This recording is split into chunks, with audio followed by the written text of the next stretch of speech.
অনেক দিন আগের কথা। কলকাতায় তখন গরুর গাড়ি চলে। সে সময় গঙ্গাধরের ছোটোখাটো একখানা মুদির দোকান ছিল। গঙ্গাধরের দেশ হুগলি জেলা চাপাডাঙ্গার কাছে। অনেক দিনের দোকান। যে সময়ের কথা বলছি, গঙ্গাধরের বয়স তখন 40-এর উপর, কিন্তু শরীরটা তার একদম ভালো যাচ্ছিল না। নানান রকম অসুখে ভুগত প্রায়। তার উপর ব্যবসায় কিছু লোকসান দিয়ে লোকটা একেবারে মুষড়ে পড়েছিল। দোকানঘরের ভাড়া 2 মাসের বাকি, মহাজনের দেনাগারে। দুপুরবেলা দোকানে থেকে নিজের অদৃষ্টের কথা ভাবছিল। আজ আবার সন্ধ্যার সময় গোমস্তা আসবে ভাড়া নিতে বলে শাসিয়া গিয়াছে। কি বলা যায় তাকে? এক পুরনো পরিচিত মহাজনের কথা তার মনে পড়ে গেল। তার নাম হয়তো খোদাদাত খা। পেশোয়ারি মুসলমান, মেটুবুরুজে থাকে। আগে গঙ্গাধরের লেনদেন ছিল তার সঙ্গে। কয়েকবার টাকা নিয়েছে, শোধও করেছে, কিন্তু সুদের হার বেশি বলে ইদানিং বছর কয়েক গঙ্গাধর সেদিকে যায়নি। ভেবেচিন্তে সে মেটে বুরুজেই রওনা হলো। সুদ বেশি বলে আর উপায় কি? টাকা না আনলি নয়। আজ সন্ধ্যের মধ্যে মেটে বুরুজে গিয়ে খোদাদাত খায়ের নতুন বাসা খুঁজে বের করতে আর টাকা নিতে গল্পগুজব করতে দেরি হয়ে গেল। খিদিরপুরের কাঠিগঙ্গা পার হয়ে এসে গরুর গাড়ি ধরবে, হনহন করে হেঁটে আসছে। এমন সময় একজন লোক তাকে ডেকে বলল, এ সাহেব, ইধার শুনিয়ে তো যাও। সন্ধ্যা হয়ে গিয়েছে। যেখান থেকে লোকটা তাকে ডাক দিল সেখানে কতগুলো গাছপালায় বেশ একটু অন্ধকার। স্থানটা নির্জন, তার উপর আবার তার সঙ্গে রয়েছে টাকা। গঙ্গাধরের মনে একটু সন্দেহ যে না হলো এমন নয়, কিন্তু উপায়ও নেই। লোকটা এগিয়ে এলো। এই গাছগুলোর তলায় সে যেন তারই প্রতীক্ষায় দাঁড়িয়েছিল। সে কাছে এসে সুর নিচু করে হিন্দিতে ও বাংলায় মিলিয়ে বলল, বাবু, সস্তায় মাল কিনবেন? গঙ্গাধর আশ্চর্য হয়ে বলল, কে কে আপনি, আর কি মাল কিনবো? লোকটা চারদিকে চেয়ে বলল, বাবু, এখানে হবে না, পুলিশ ঘুরছে, আমার সঙ্গে আসুন। তখন গঙ্গাধর ওনার পিছু পিছু গেল।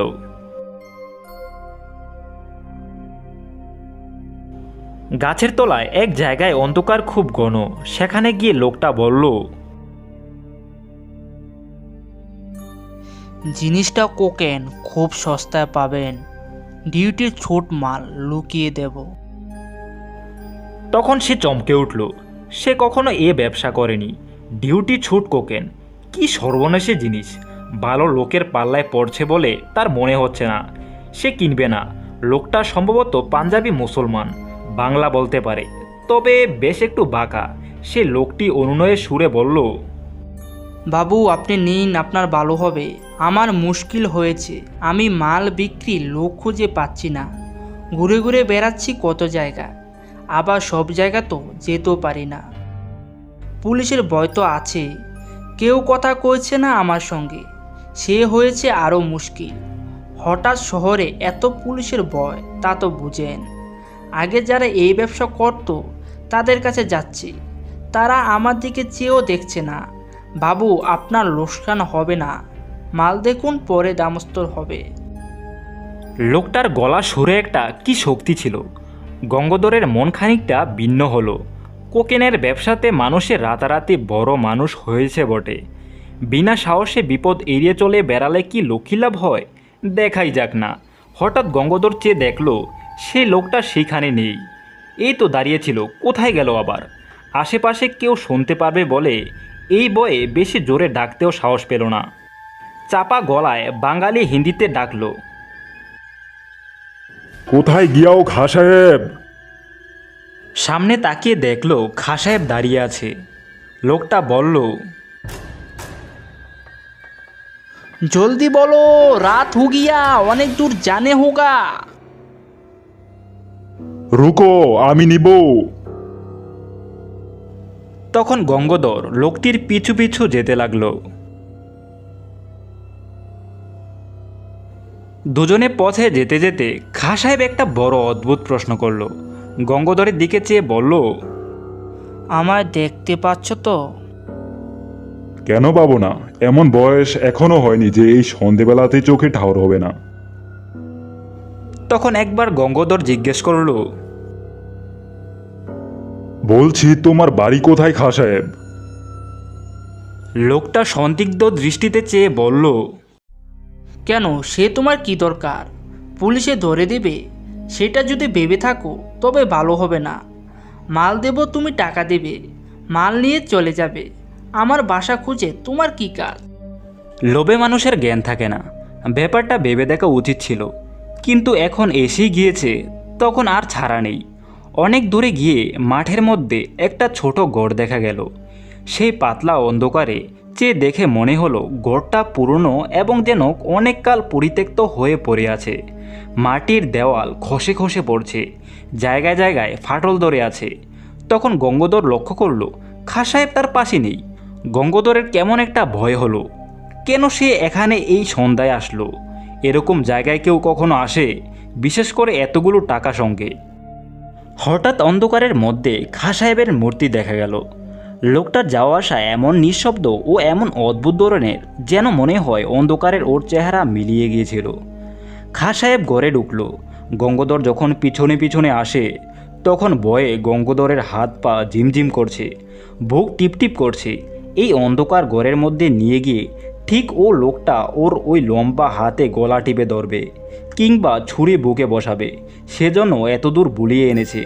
লোকটা নিশ্চয়ই জানতো যে আমার কাছে টাকা আছে। গঙ্গাধরের কপালে বিন্দু বিন্দু ঘাম দেখা দিল। তখন গঙ্গাধর ঘরে ঢুকল। আশ্চর্য, খাঁ সাহেব গেল কোথায়? অন্ধকারে ঠিকমতো দেখাও যাচ্ছে না। লোকটা থাকে থাকে যায় কোথায়? অল্পক্ষণ মিনিট দুই হবে, কেউ কোথাও নেই, শুধু গঙ্গাধর একলা। আবার সেই ভয়টা হলো কেমন এক ধরনের ভয়, যেন বুকে রক্ত হিম হয়ে যাচ্ছে। আর গড়টায় কনকনে ঠান্ডা হাওয়ায় যেন একটা স্রোত বইছে মাঝে মাঝে। মিনিট দুই পরেই আধ অন্ধকারের মধ্যে তার শরীর ফুটে উঠল। হঠাৎ আবার একটা অদ্ভুত কথা বলল খাঁ সাহেব। তুমি কানা নাকি? এত কথা বলছি শুনতে পাচ্ছ না? কথার উত্তর দিচ্ছ না কেন? কোকেন যে জায়গায় বললাম তা তুমি দেখতে পেয়েছো? শাবলের চার দিয়ে তুলতে বললাম, তুমি কিছু করছো না কেন? হা করে সঙ্গের মতো দাঁড়িয়ে আছে গঙ্গাধর। এ কথা কখন বলল? পাগল নাকি? গঙ্গাধর কেমন এক বেবাচেকা খেয়ে গিয়ে বলল, কখন তুমি দেখালে কোকেনের জায়গা? কই, কোথায় শাবল? কথা বলতে বলতে গঙ্গাধর খাঁ সাহেবের মুখের দিকে চাইল। সঙ্গে সঙ্গে দেখল খাঁ সাহেবের দেহটা বদলে এক ভয়ানক অশরীরী জিন তার সামনে দাঁড়িয়ে আছে।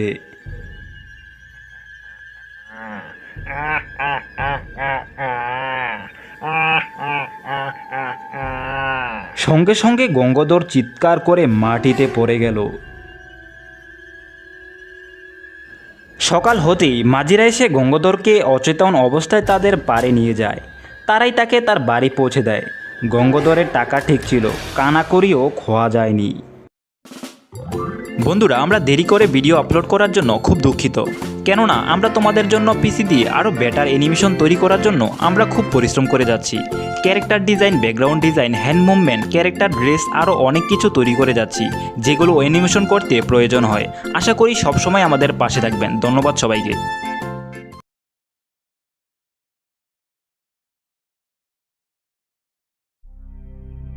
অনেক বছর আগের কথা। আমার বয়স তখন 21 বছর। রেলে চাকরি পেয়ে মেদিনীপুরে আছি। তখন বৈশাখের শেষ, প্রচণ্ড গরমে হাঁসফাঁস করছি সকলে। তার উপর যা রোদ্দুরে কুলি খালাসির কাজ।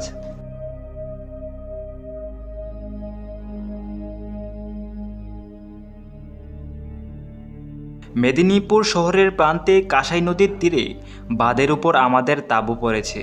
ব্রিজে স্ক্র্যাপিং হচ্ছে তখন। সারাটা দিন রোদে কাজ করতে করতে ক্লান্ত অবসন্ন হয়ে পড়েছি। হঠাৎ বিকেলের দিকে আকাশ কালো করে একটা মেঘ এলো। আমাদের সঙ্গে ছিল গন্দরমেট। সে বলল, ওরে বাবা, এই যে দেখছি এখনই নামবে বৃষ্টি। হোক না, হলে তো বাঁচি। সারাটা দিন যা গেল, একটু যদি বৃষ্টি হয় তো স্বস্তি পাই। আমাদের সঙ্গে যারা কাজ করছিল, কাজের শেষে তাদের অনেকে যে বাড়ি চলে গেল। রইল শুধু গন্দর ও গোষ্ঠদা। গোষ্ঠদা কার্পেন্টার ব্রিজের কাজ করত। রেলের স্লিপারের কাঠে ভিত করতে, কাটছাট করতে কার্পেন্টার লাগে, সব সময় প্রয়োজন এদের। তা সে গোষ্ঠদা আর গন্ধর দুজনেই বাজার করতে চলে গেল। নদীর ধারে নির্জন স্থানে তাঁবুর মধ্যে রইলাম আমি একা।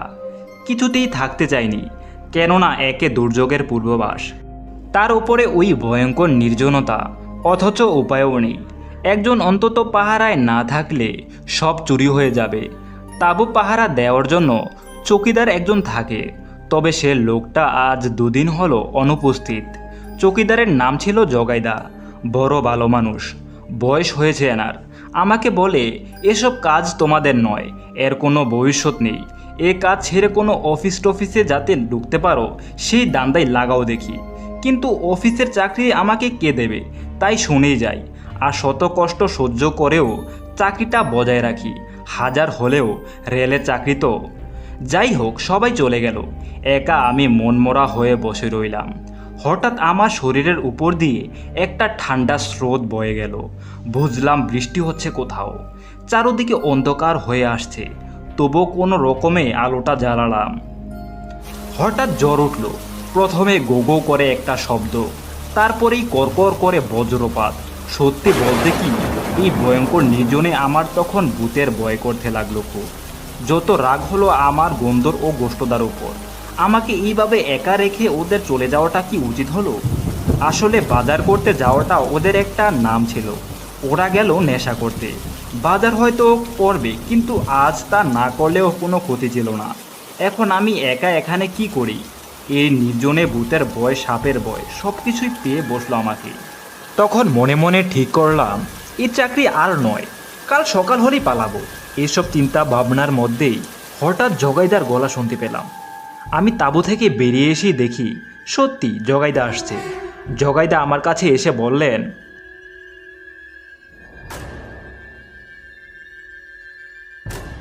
শয়তান দুটো কোথায় রে? ওরা তো বাজারে গেছে। বাজারে গেছে এই নির্জনে তোকে একা রেখে? তার উপর এই দুর্যোগ, আমি না থাকলেই দেখি ওদের সাহস বেড়ে যায় খুব। কিন্তু জগাইদা, তুমি এই 2 দিন কোথায় ছিলে? আর বলিস না, গিয়েছিলাম একটু মেয়ের বাড়ি। তা সে যে কি বিপদ, যাক সে কথা না বলাই ভালো। আমি যখন এসে গেছি তখন তোর আর কোনো চিন্তা নেই, কিন্তু এইখানে এক মুহূর্তেও থাকিস না আর। কেন জগাইদা, এই অন্ধকারে যাব কোথায় আমি? চল, তোকে আমার পরিচিত একজনের বাড়ি রেখে আসি। এই পরিস্থিতিতে মাঠের মাঝখানে কি পড়ে থাকা যায়? তাছাড়া আকাশের যা অবস্থা, তাতে জ্বর এখনই উঠল বলে। একটু পরে তাঁবু টাবু কোথায় থাকবে তা কে জানে। বলার সঙ্গে সঙ্গে নামলো আবার বৃষ্টি। জগাইদা ভিজে ভিজেই আমাকে নিয়ে রওনা হলো।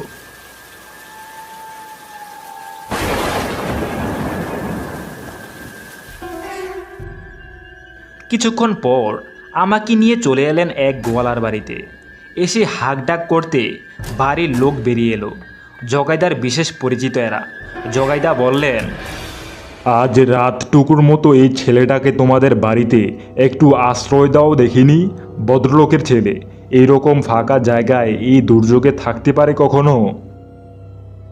আমি তো আশ্রয় পেলাম, কিন্তু জগাইদাকে বললাম, জগাইদা তুমি কোথায় যাবে? তাঁবুর তো চিহ্নই নেই। তার উপর এরকম ঘন ঘন বাজ পড়ছে, বিদ্যুৎ চমকাচ্ছে, বৃষ্টি পড়ছে, শিলাবৃষ্টি হতে পারে। হোক, আমি যে চৌকিদার, এটাই তো আমার ডিউটি। না হলে রেলের অত দামি দামি যন্ত্রপাতি একটু চোখের আড়াল হলেই সব শেষ। হ্যাঁ, সে তো বুঝলাম, কিন্তু এই দুর্যোগে তুমি থাকবে কি করে? আমার জন্য চিন্তা করিস না, আমরা হচ্ছি জলকাদার মানুষ, এসব আমাদের কোনো সমস্যা না। এই বলে সে চলে গেল। আমি সে রাতে ওই গোয়ালার বাড়িতে আশ্রয় পেয়ে সত্যি বেঁচে গেলাম। ওদের বাড়িতে পেট ভরে ভাত খেয়ে আরামে শুয়েছি বটে, কিন্তু জগাইদার চিন্তায় আমার ঘুম হলো না একদম। কেননা জগাইদা চলে যাওয়ার পর দুর্যোগ আরও প্রবল রূপ ধারণ করলো। ঘন ঘন বাজ পড়ার শব্দে বুকের ভেতরটা পর্যন্ত কেঁপে উঠল আমার। ভোরবেলা সবে একটু ঘুমিয়ে পড়েছি, এমন সময় গন্ধর ও গোষ্ঠদার ডাকে ঘুম ভাঙল। দুর্যোগ কাটলেও অন্ধকার এখনও কাটেনি, একেবারে নিশিভোর যাকে বলে। শোন, আমরা স্টেশনে দাঁড়া যাচ্ছি জগাইদাকে দেখতে। তুই সকাল না হওয়ার পর্যন্ত এখানেই থাক, বেলা হলে শ্মশানে চলে যাবি। চমকে উঠলাম আমি তখন। বললাম, সে কি, কেন? মেয়ের বাড়ি থেকে ফেরার পথে জগাইদা সাপের কামড় খেয়ে মারা গেছে। আমার সারা গায়ে যেন কাঁটা দিয়ে উঠল। ওদের কথা যদি সত্যি হয়, তাহলে কাল সন্ধেবেলা কে আমাকে এই বাড়িতে পৌঁছে দিয়ে গেল?